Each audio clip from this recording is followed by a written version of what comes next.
Thunder Malapit na Rides pala ang eleksyon sa VNCO6. Marami na naman tayo makakasalubong na tao na bigla ka na lang ngingitian kapag nakita ka sa daanan.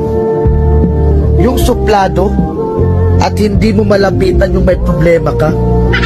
Tapos ngayon, sila na yung unang maglalambing sa'yo at babatiin ka. Wow! Plastic ang ugali. Oh no!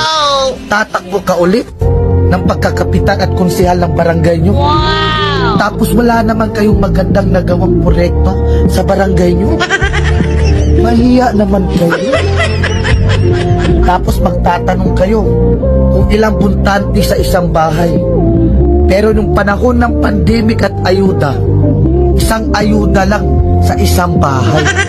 Tapos kung mamalasi ka pa, wala ka pang makukuha na ayuda kapag